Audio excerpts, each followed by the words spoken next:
Hello, everyone. Welcome. I'm Janice Coyle, founder of the New Earth Visioning Project. And our mission here is to promote people and ideas that help bring about what we call a new earth and also a new us. Our guest tonight is Albert Seymour, who will offer a presentation based on his forthcoming book, A Pathway to New Earth. So in this evening's presentation, Albert Moore encapsulates 35 years of his life path, committed to the adage, know thyself. This commitment required him to develop a relationship with his soul, Domini, whom he refers to as his inner mentor and his point of origin. Domini is an entity of light, holding for humanity a memory of our oneness with all that is. In architecture school, Al was trained to develop a guiding conceptual basis by which to make all choices regarding the design of his buildings and urban centers. In this presentation, Al demonstrates how applying the conceptual basis of our inherent oneness can be applied to establish a new earth where all separate thoughts, feelings, and actions are rendered obsolete. Again, where a new earth where all separating thoughts, feelings, and actions are rendered obsolete. Wow. Albert offers us the following to consider. 1, only by inquiring in your own heart can you verify the accuracy of the information presented by Albert as your pathway to the oneness, where new earth is birthed within you so it can be reflected outwardly in form. Number 2, what if the turmoil currently occurring throughout the global human community might be the process by which the purging is achieved? Purging of our illusions that separation is real. What if this purging process is creating a vacuum in the human psyche that can be filled with the memories of our oneness with all that is? And what if, number 3, the best thing we can do is refrain from judging anything that occurs, anything, as good or bad, as judging serves only to perpetuate the illusions of our separateness. Albert has arrived at these considerations by observing his own purging process, where he now applies the principle that acknowledges the relationship between microcosm and macrocosm, or changing himself changes the world. These factors fill Albert's heart with great anticipation for the process underway and the beautiful future that awaits all humankind living in oneness with all that is. Albert now mentors people in making their transition from separation to oneness. Wow. Can you make everyone in the world like that? Well, maybe, but together I think we can. So a little bit more about our guest. For 40 years, Albert Moore practiced architecture and urban design.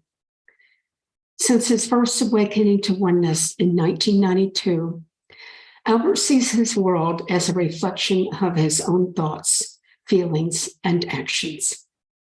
He has adopted Neruda's, quote, changing the world is an inside job, unquote, as his own personal mantra. The event that rocked his world is revealed in his book, Guidance from the Soul of His Unborn Daughter, where After undergoing 12 initiations, he earned the right to visit the City of Oneness on New Earth. It set Albert on a path to know thyself. As a lifelong student of the creative process, Albert has applied the professional skills and universal principles he accrued to guiding people into the blue space where their dreams already exist. Then he brings them back to the present, where he leads them in mapping a step-by-step pathway to embody their envisioned future, so it can be reflected in the world. Now, let's turn this over to our guest, Mr. Albert, and take it away. It's all yours now. And man, we're all ears. Take it away. Thank you very much for having me. And welcome to tonight's presentation. And what I'd like to do is take you on a magical mystery tour. We are all old enough to know where that phrase came from. And I'd like to take you into my world, which Janice spoke of briefly, which is the blue space. And what I'd like you to do is to consider that the blue space is a non-physical dimension where the infinite possibilities of creation already exist and are available for us to experience in 3 dimensions, where our synchronized breath synchronizes the rhythms of our hearts, thereby the rhythm of the universe awaits the collective human memory of its oneness with that which its heart desires. So imagine this space, this blue space, as a place where all your heart's desires already exist. And by attuning your breath to that desire, it sets up a similar vibration so that you can extract that thing that's already exists in the etheric dimension out into physical reality. So before entering this blue space, let's set a group desire. Some people call it an intention. I call it a desire. To visit New Earth and the City of Oneness, where oneness is fundamental to all human activities and choices. So I'd like you to start by stating your name in the following phrase. I, name, desire to enter the blue space, to visit New Earth and the City of Oneness.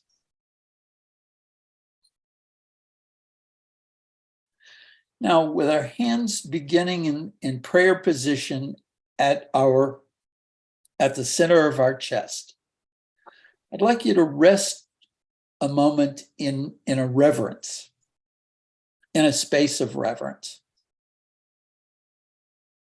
Then I'd like you to place your fingertips on your xiphoid process. It's that place where the rib cage comes together in lower part of your chest. Just feel where your ribs come together.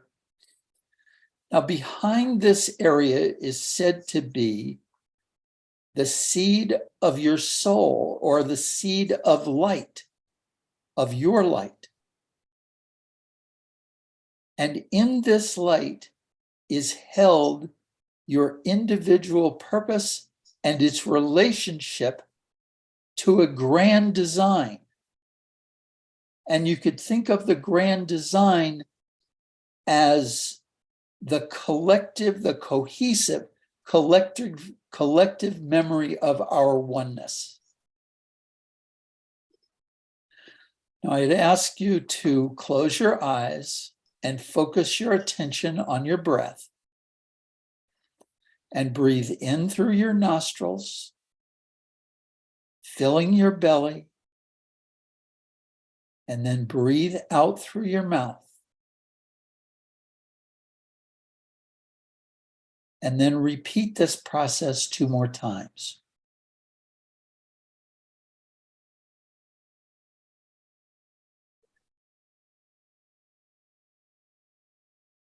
And now I'd ask you to sense or feel the rhythm of your heart.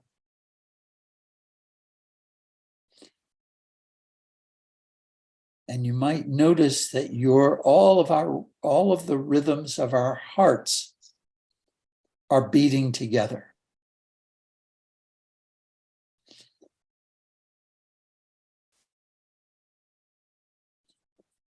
And you might feel a peaceful sensation running through all the cells of your body.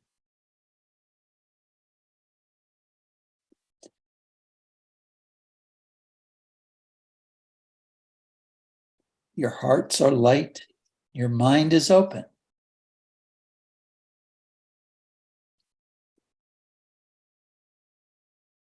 So you notice that we are in this blue space, and off in the distance, we see a pulsing blue sphere.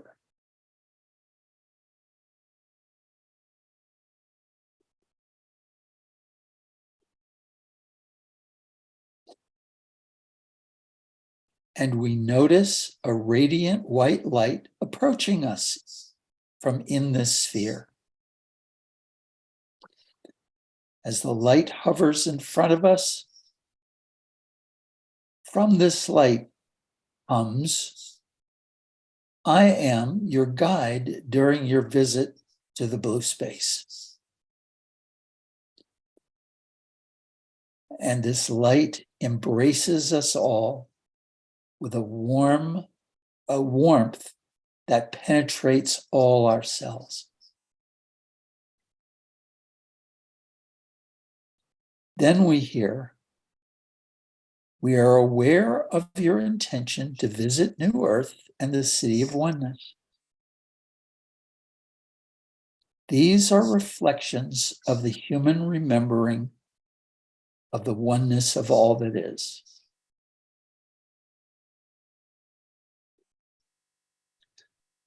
Now, in order to visit these places, these realities in the blue space of New Earth and the City of Oneness, we ask that you undergo 3 initiations. The first of those initiations is gender balancing. The second initiation is that of self-mastery. And the third is an introduction to a new human mythology.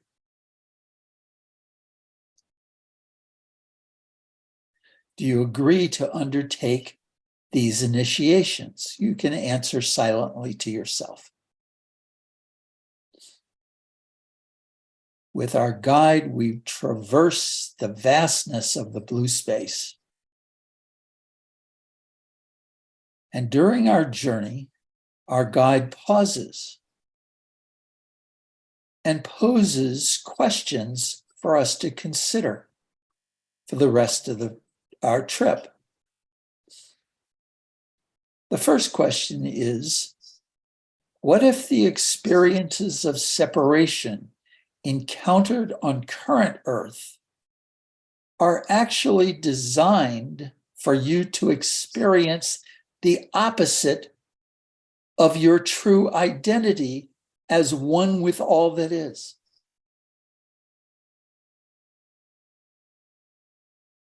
The second question is, what if that which you resist or judge persists? Then ask yourself, why would I resist anything if that which I resist is going to persist? Consider the separateness that we all experience. What if there was a way to not resist it, but honor it and make it disappear? The third question is, what if your experiences of separation on current Earth are reflections of your thoughts, beliefs, feelings, and actions, that separation is real or true? The fourth question is, what if changing the world is an inside job? What if changing another person actually is resistance and inhibits the flow and our connection and realization of this new earth that we aspire to?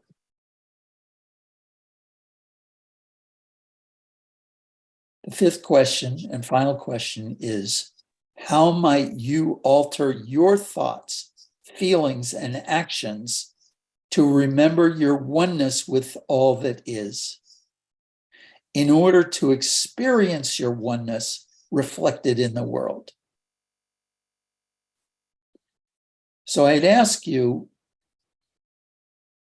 if Neruda's statement that changing the world is an inside job is remotely interesting to you, then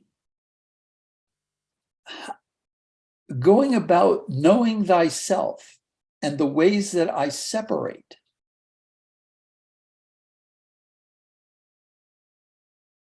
would be the way that the oneness comes through me so that it can be reflected outwardly.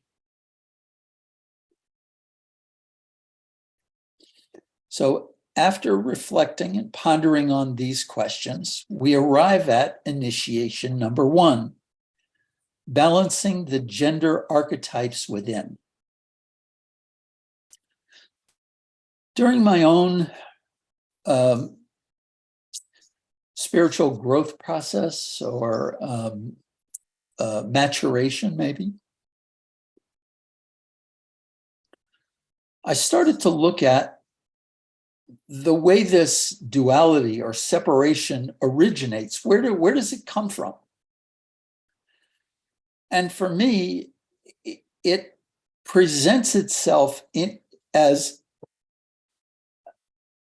being in either a masculine or feminine archetypal form.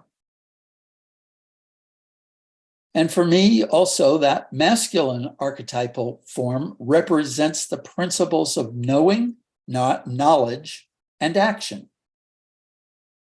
And the feminine archetype represents the principles of creativity and nurturing.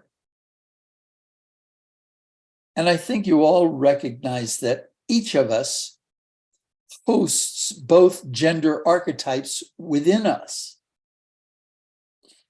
We all have knowledge, and we all have the capacity to take action.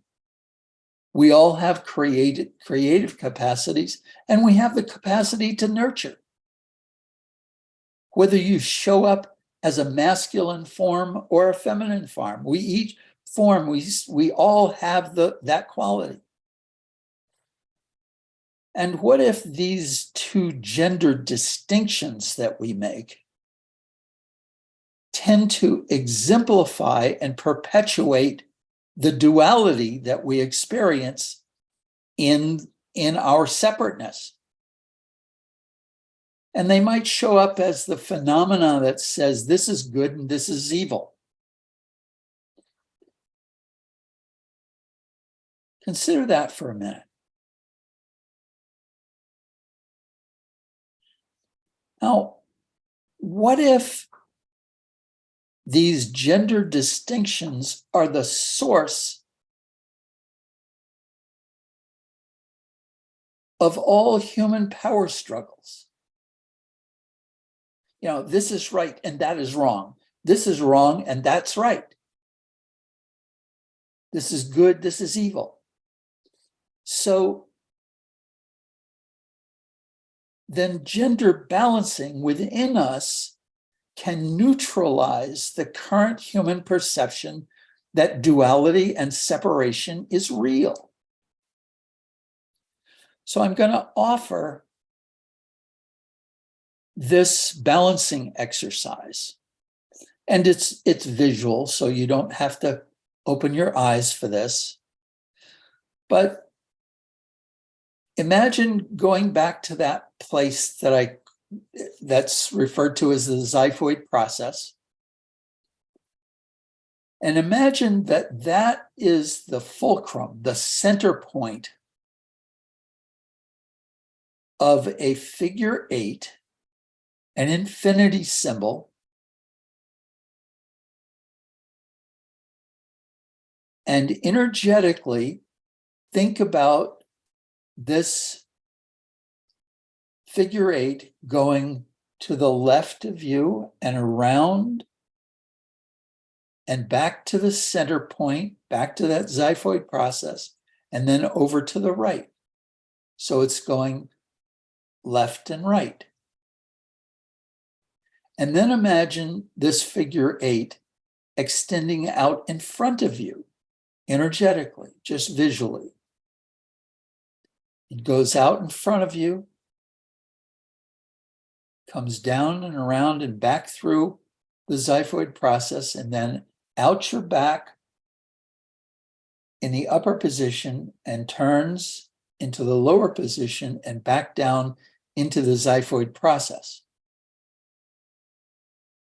And then finally, that figure 8 rises above you, in front of you, goes around your head and back through the xiphoid process, and then out in front of you and below your feet, and comes up the back of you and into the xiphoid process.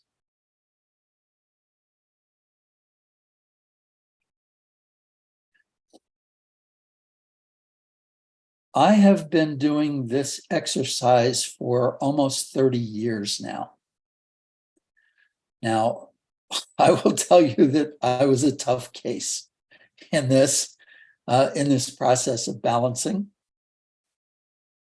I've been described as the guy who, if he can't get something to work, he goes to his shop and gets a bigger hammer and slams it and makes it happen. My former wife used to describe me as that way very often. So practicing this exercise establishes a balanced vibration that penetrates your entire cellular structure.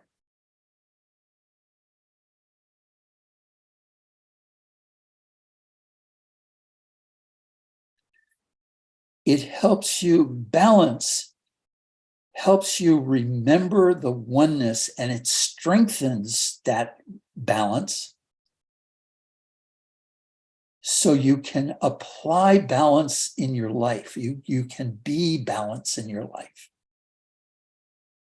So I'd ask you to, as we wrap up this first initiation, I'd ask you to consider the value of the benefits of this gender balancing to your life.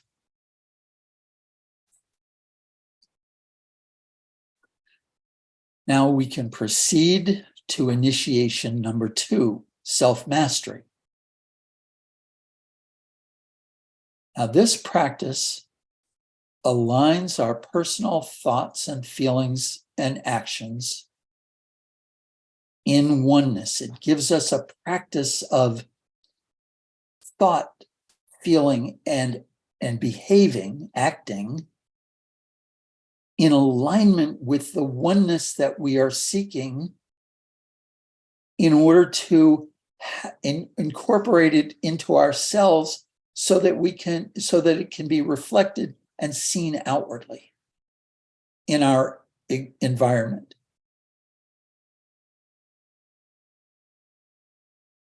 And I would say that from my perspective, a master lives by consciously creating life circumstances through consistently expressing their essence. And I look at this essence quality as your personal aspect of love. And as an example, I'll give you this, that over the years, I have come to understand that the essence of my being is tenderness and compassion. Quite the opposite of the guy who gets the bigger hammer to make things work. And a master continues this practice of applying their essence, regardless of his or her surroundings, and most importantly, of the separations that they experience from others. How do you think it would be? How do you think your life would be if you could hold your essence and express your essence no matter how another was reacting outwardly? To me, that's a sign of self-mastery. So I'm going to give you a moment to think about what might be your personal loving essence.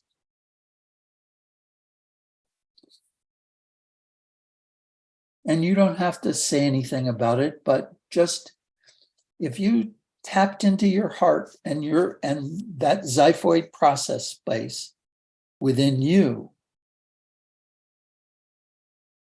how would you describe your personal loving essence? And I'd ask one other question. How do you and have you expressed that essence today?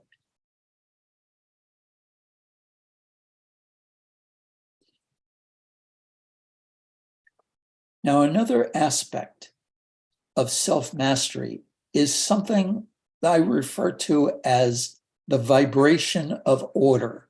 That's O-R-D-E-R. And I describe order as a process, a vibration, the result of the sacred honoring of all that is, no matter how it's showing up. And I will also mention here that holding this vibration in my energy field has been the one thing that has allowed me to pass through every trial I've ever experienced along this path. And holding this vibration in my energy field signals to the universe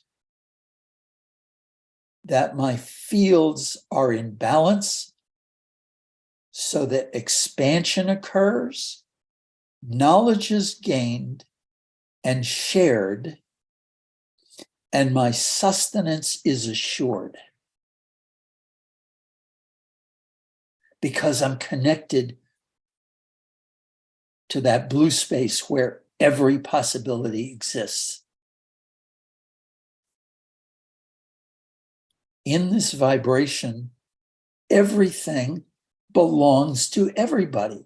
And what I mean by that is that everything that you desire is possible for you to experience.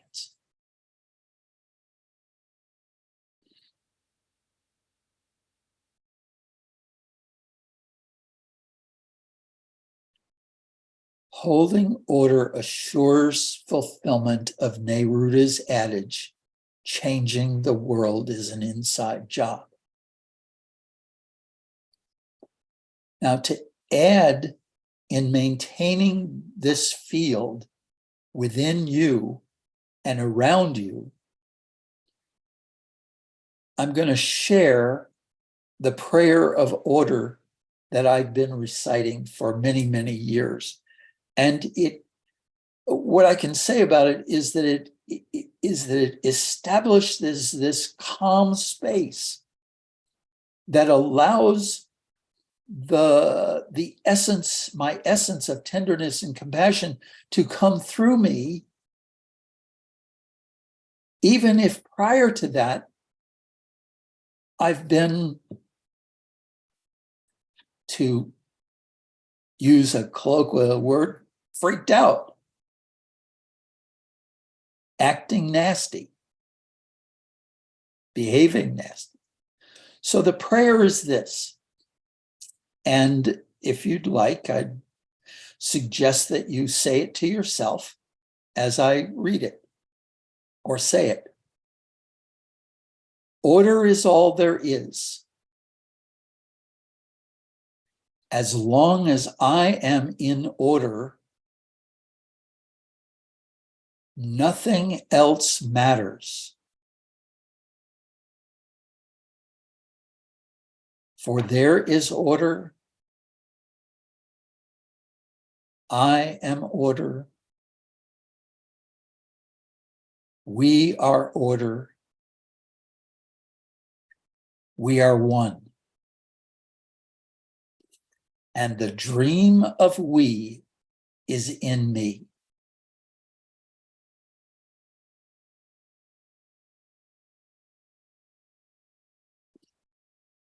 I'll do that again.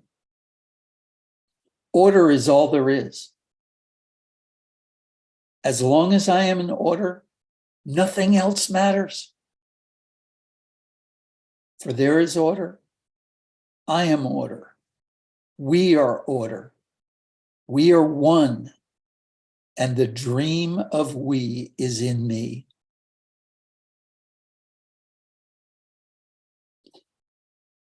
This prayer is especially useful when I get disturbed or I'm feeling agitated by something. It immediately gets me into a calm place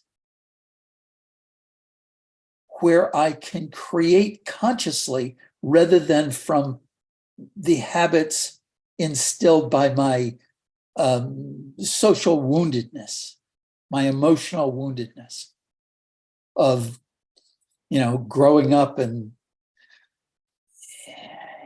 in the field of separation. Now, one thing that is easy to do, or probably even more easy to do for us, is that Earth's natural environment holds this vibration of order. It inherently holds this vibration. So visits to an appreciation of Earth's natural environment helps us hold the vibration of order in our personal energy field. And as a kind of an anecdote in this process, I would offer this image. Have you ever heard a tree complain about a cloudy day and it can't make photosynthesis? If you've ever heard a tree complain about that, let me know, please.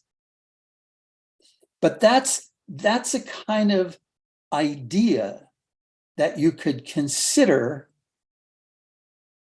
how this vibration of order manifests.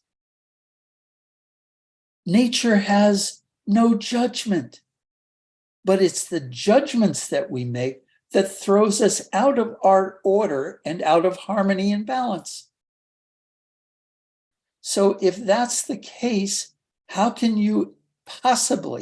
we possibly expect a new Earth to come to fruition if we're judging all the separateness that we experience? So I just share that with you. And now we can proceed to initiation number 3, which is an introduction to a new human mythology.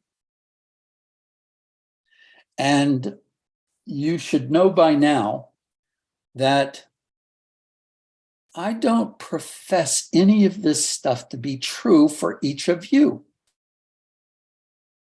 But what I do offer is a group of questions for you to consider, to ask yourselves and ask your own hearts and souls these kinds of questions. So the first one is this: what if your human existence in physical form is the result of the intentional extension of the light or soul that knows only oneness?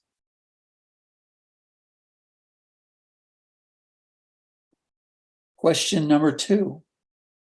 What if this light or soul extended its light into you at birth to expand its own self-awareness by experiencing that which it is not, separate? So what if this soul or light that is you, your origin,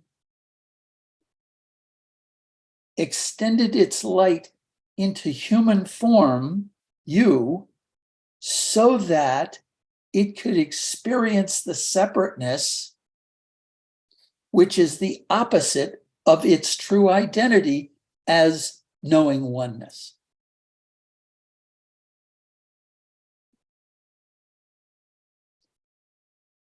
And what if engaging in these illusions of separateness and expressing your loving essence dissolves the illusion?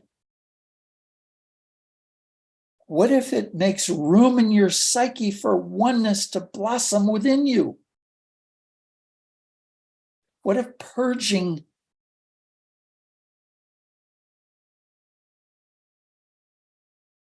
in your psyche this habit of thinking and feeling and acting that you are separate? What if purging it creates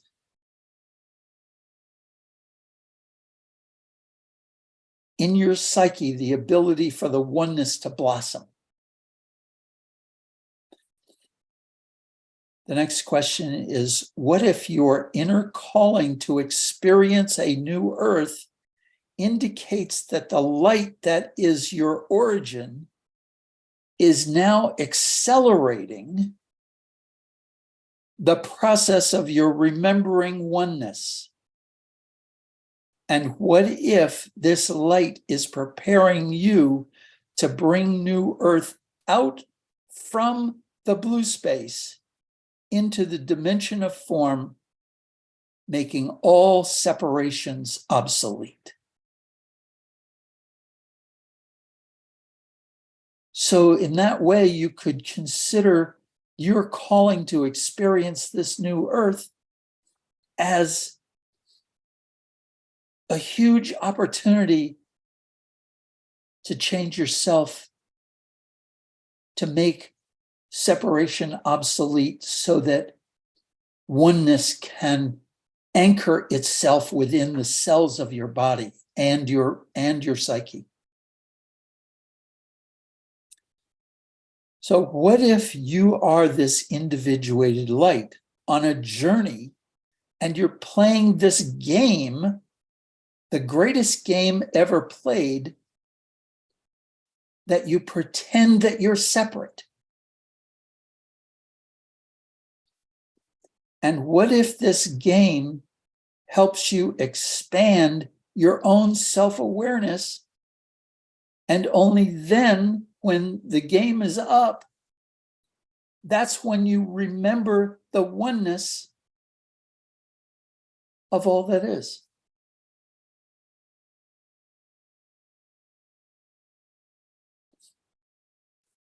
What if the escalating experiences of violence that we see around a current earth are part of an organic process to expose all the aspects of illusions of separation.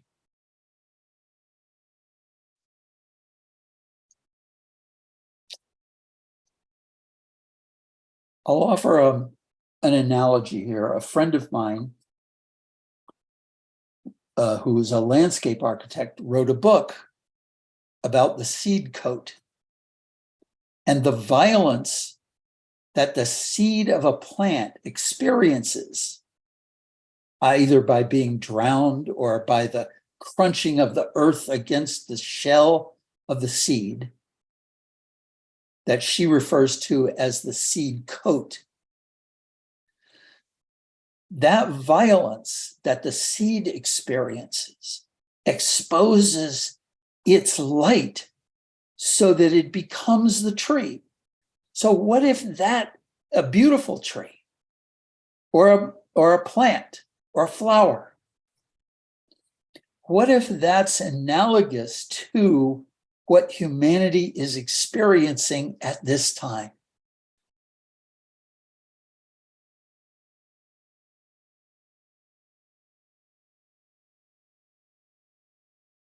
I'm going to ask you to place your awareness back at that space where your fingertips are at your xiphoid process.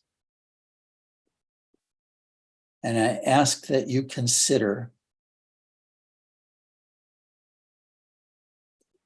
is it possible that I am such a light playing the game of pretending to be separate?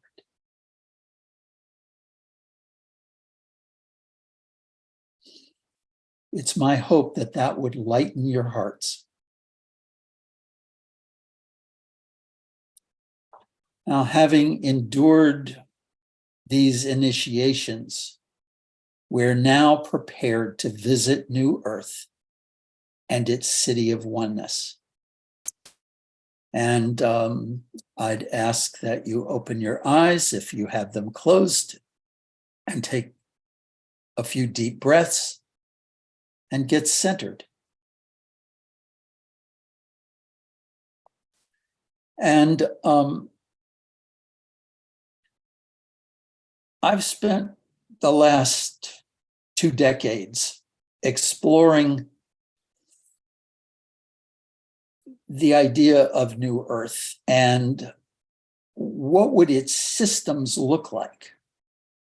And I've looked at 2 aspects of its systems. The New Earth social systems,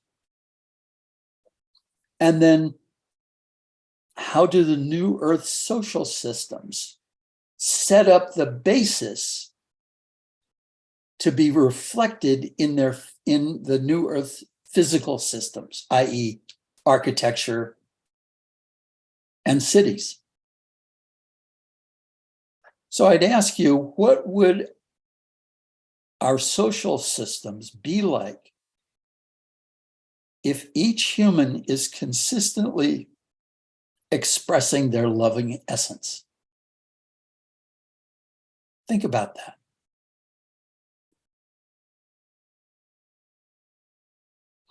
I'd like to take a moment to read from my book and imagine for a minute that when humanity is free from ego's limitations, many things you consider to be impossible become everyday occurrences. Imagine holding a meeting that includes the unified self-awareness of people, of the earth herself, all of her nature kingdoms, the nature spirits, as well as the heavens. And imagine that people state their intentions and needs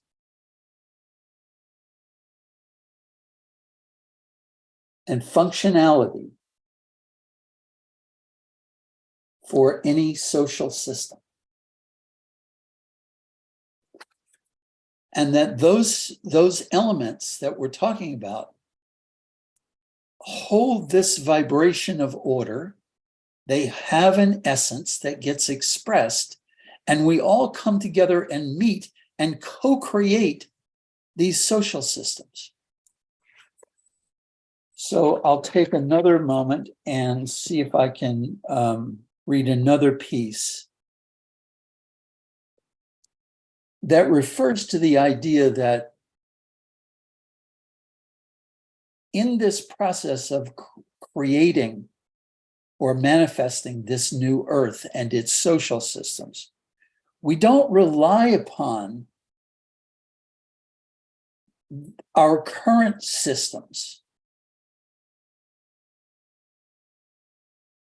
like governance, for instance, to pass laws for this to happen. I'm sorry, but I just can't imagine that kind of process going on. So let's take a second to imagine a governance system that instead of lawmaking, it is really about managing all of the systems, cataloging all of those systems in a way that we understand them even better. So another thing I would ask is, what if the idea of crime disappears from our being in a state of oneness? What if crime disappears? In a state of oneness, why would you steal anything? Why would you hurt another person if you're basically stealing from or hurting yourself? So I'd ask you to think about those things and imagine how you see it. I want to encourage you to do that. Now I'd like to very quickly here show you a video.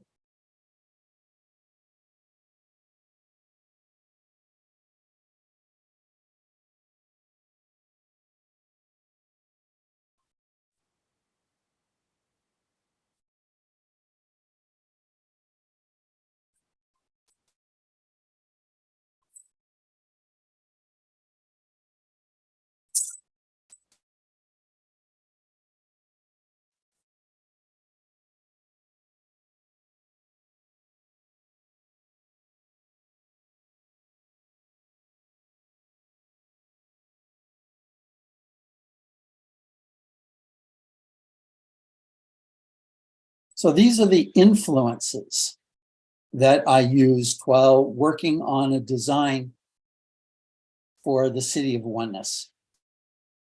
The kingdom of heaven starts within us.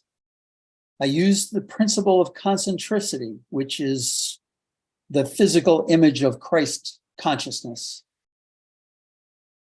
And I use the language of gematria, which is geometry and numeric symbols.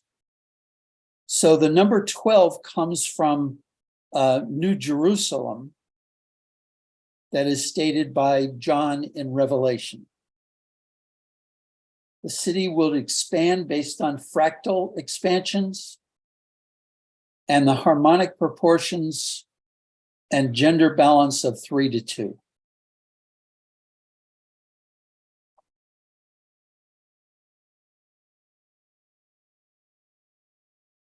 And the concept for the City of Oneness uses a circle, the symbol of oneness, and the principle of concentricity, which is that when you drop a pebble into water, it expands symmetrically. The city has a nucleus with a central park and a spiritual center.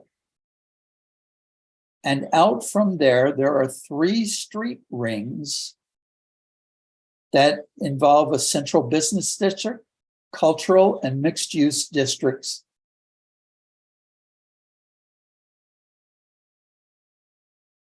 It has 9 rings of mixed use residential and commercial supporting the residential.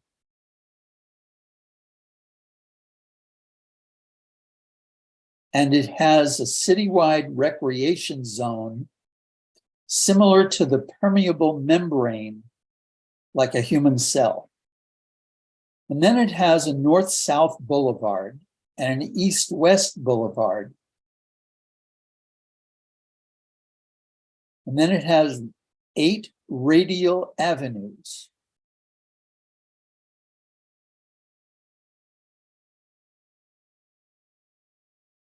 And again, dimensions based upon the language of gematria, where 12 is 1 New Jerusalem unit of measure. And this is the layout for the City of Oneness. And in the center is the nucleus and the central park and spiritual center. And then, like described in Revelations, John describes 12 gates or pearls to the city. And here are the 4 boulevards, north, south, east, and west. The 8 avenues.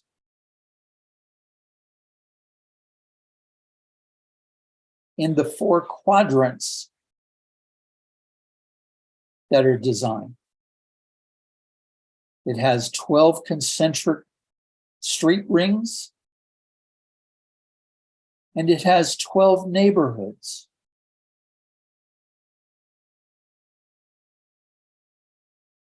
Its maximum population is 144,288, which is 12 times 440. It is 1 mile in radius. It has parks in each neighborhood. It has residential and mixed use areas. As the center rings include the business, cultural, and governing areas. And it has an education and marketplace area. And it has a citywide permeable ring for recreation and a permeable ring around the entire city for agriculture that feeds the entire city. Some of the details include, this is a larger shot of the nucleus. This is what it looks like in 3 dimensions. And what it might look like from above.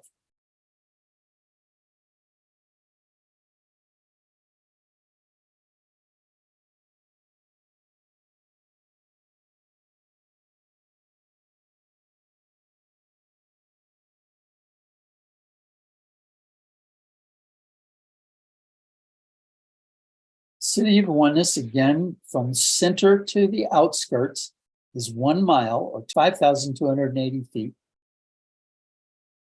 It has the central park and spiritual center, the boulevard, tree-lined boulevard that is basically a moat where the water is transferred from the spiritual center through the entire city. And it has the gates at the boulevards, and it has a recreation and agricultural district. Those are a few details. And how does the city expand? Similar to a healthy human cell, it grows new ones, a new city. It grows a new city.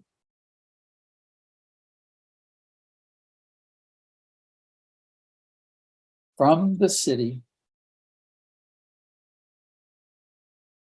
it grows to its designed limits, much like DNA does with a human being. It sends out a new nucleus. for a new city.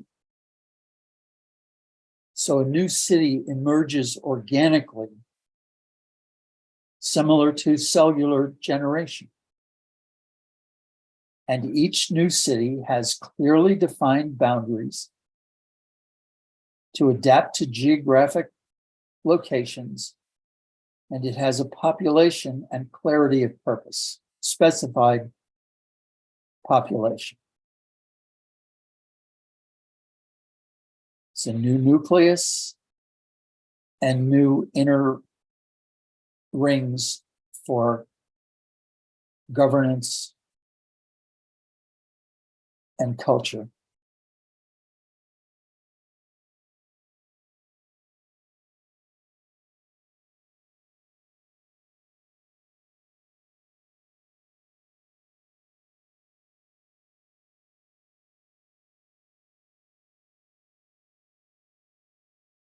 So in this model, there is no such thing as sprawl, which in a lot of ways is the urban equivalent to cancer. And you could see the sprawl as the outgrowth of our perception of being separate.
Thank you so much.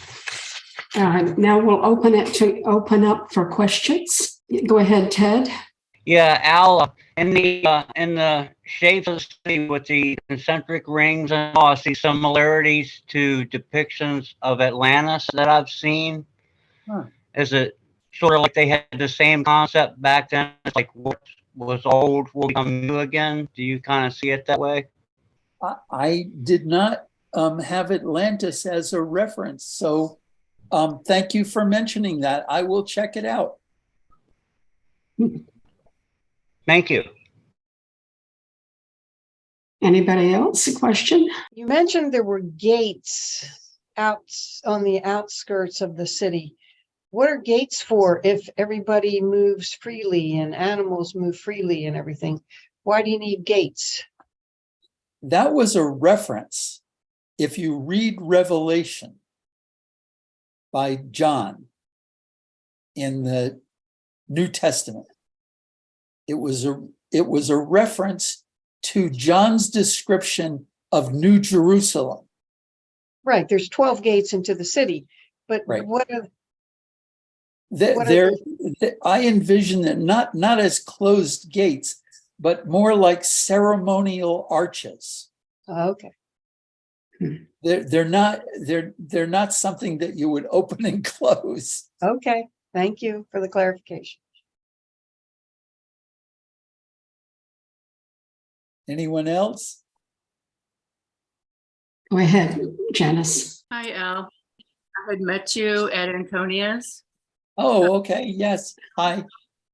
Hi. And so there's so much that I want to say. What you're talking about being in the City of Oneness and being in that blue dream state, I definitely resonate with what you're saying. And so just in all my studies, and when I was studying about the ascended mastery and stuff, and learning about Telos and the Lemurians, so it sounds like a lot of that beingness, being oneness, feeling oneness, and not having that sense of separation at all. I feel like that is the energy that we're bringing to the new earth. And when I speak to people about that, it's really hard for them to conceptualize what I'm trying to say. And so how you brought it really helps to bring some help for me to express what it is that I'm trying to convey. So yeah, I'm definitely in alignment with what you're bringing. One of the most important things I've learned in the last 30 years, 30 plus years now, is that the vibration of who I'm being speaks to the heart of others. That's why I talk about naming the essence and being the essence. Is that what it does is it establishes a vibrational field of love in and around me that speaks to the hearts of people rather than my words attempting to speak to the minds of others. I hope that makes sense. And you know, I'll admit that I was a pretty hard case with all of this. And I don't expect it to take others as long as it took me. But when I started to really feel the embodiment of the tenderness and compassion, I started to notice a vast difference in the way that I was experiencing the world and others. And Neruda helped me voice that the truth that this world is a reflection of who I'm being at any given time. And as a result, if I want the outward picture to change, don't try to change. I can't try to change anybody else. I can only change me. And the deeper I went into the expression of this tenderness and compassion, the more the world reflected that to me. And I must admit that greatly diminished my tendency to fight and argue and try to persuade. And so now I follow the advice of another friend who said, sit down, shut up, and follow your breath into the heart.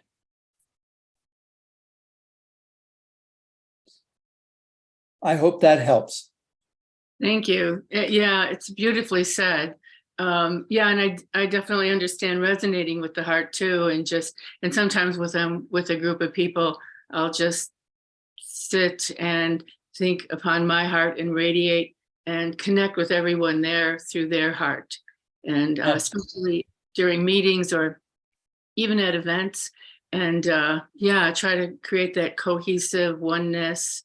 And yeah, it's a beautiful experience. So groups like this are where our hearts and souls and the light of our heart and soul comes together in a sense to create a nucleus.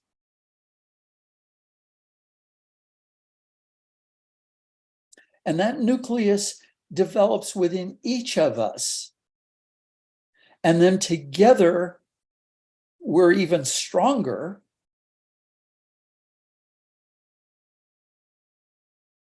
And it's become my objective to focus on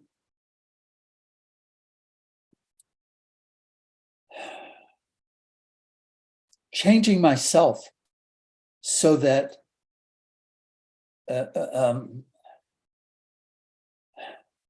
learning how to express that loving essence rather than the way that I used to be, which is basically getting that bigger hammer and making things fit. Which in another way of describing that is using my anger to force someone to change because I'd overpower them, with the rage that was in me. And when I was successful at purging that rage, then I had space for the new to come in.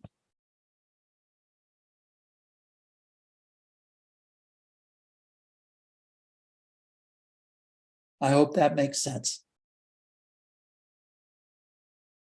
Yeah, absolutely. More than you know. Okay. Anybody else? Comments? Questions? Well, I'll say something, Albert. What I've taken to doing recently is when I see somebody that I might want to judge or something, I'll say, that's me. And when you look within, you see actually it is you.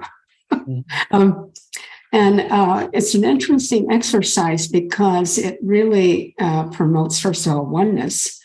And secondly, it's something you can change. Mm-hmm. And sometimes kind of immediately, just by acknowledging that. And normally it would have been somebody that I would have said, well, I'm not like that.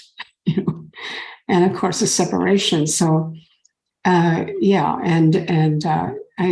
see that, oh yeah, deep within or whatever, or this or that or whatever. Yeah, okay, that's, and not in a self hatred way, but just in the sense of reality, kind of thing. I used to do this practice where whenever I find myself pointing at another person, I would turn my finger around and point at myself.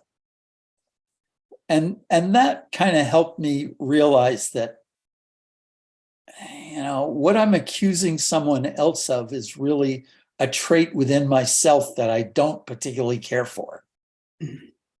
And I don't know about you guys, but I that helped me realize that I needed to not only become acquainted by my tendency to go to the dark side, that anger place within me, as my primary creative tool. And I got a whole lot better results when I changed life-creating paintbrushes to the tenderness and compassion rather than the anger paintbrush.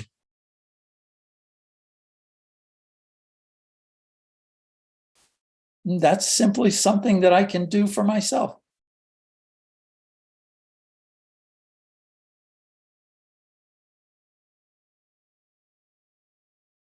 Anybody else? Why, you are a quiet group. You made us quiet. You made us reflective. Well, you made us think. That brings up something, Janice, that we spoke of. And that is, once I started to understand how to apply these principles and how I could get different results, the human condition and all of our separateness started to look very amusing. And so I really learned how to laugh at the human condition and all this separateness that we experience. And that's not to say that I don't take it seriously, but having a sense of humor has really helped me get through some hard places. And just, it's like, I can now look at many instances of separation and say, how silly is that? And I've actually turned on the news, national and international news, and listened to these things and thought, oh my God, this is amusing. You know, pretending to play this game of separateness. Yeah. It only took me 30 years to laugh at it. So, you know. Well, that's not a very long time, actually, considering some of It's a long time when you're counting the days. yeah, yes. Our time is up. I'm going to ask you one. Does anybody else have a question or comment, please, before I end this? Anybody at all? Yeah, go ahead, Bob. Bob, go ahead. Thank you, Al, for sharing this concept or collection of concepts with us. It really resonates deeply with me, and I really appreciate so much your taking the time and energy and effort to pull it together and put it into words so we can share it this way. Thank you so much. You're very welcome. And it's been my pleasure. And thank you. I love your city, your idea of how this is made. I think we need to create it. Can we get on that right away? Well, one thing, if we have another minute, I can say to you, we have, yeah, that ask yourself, if you identify this essence and begin to live it, what if that created an electromagnetic force field about you that attracted beings from the heavens, attracted all the earth's creatures, so that bringing in this new earth and a city of union, a city of oneness, where the oneness that we were holding is reflected in all of the systems, so that it was a multi-dimensional creation brought forth from the blue space where it already exists. Because the memory of our oneness already exists there, and all possibilities that could possibly be, infinite possibilities, already exist there. It's just a matter of our being in that vibration of the love that it is. That's a beautiful way to put it. And, this does remind me of the Atlantis versions and also the mound builders of the ancient times. Mm-hmm. Yeah.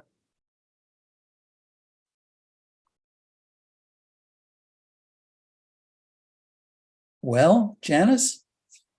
Well, anybody else want to comment? Okay. Thank Uh, you w- all for being here. Yes, thanks you all for coming and your questions and your comments. One last question I always ask of our guests, because we are the New Earth Visioning Project, and we do envisioning, and we hold the vision of our guests in our hearts. So I ask you this. You have thought about and written about and taught your idea of a path to oneness, a path to the new earth. And in doing this, what is your highest vision of the effects of what you are doing? And we'll hold that vision. What's your highest vision?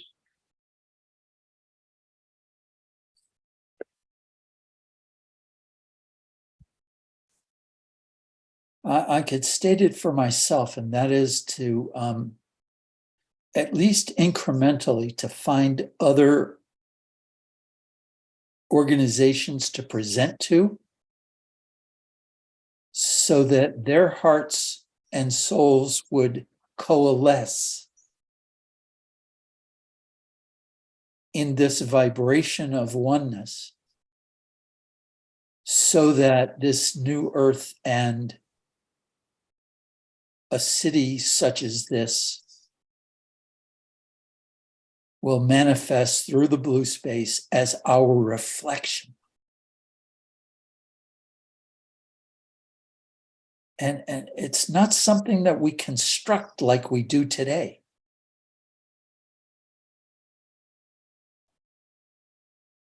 That's my highest vision.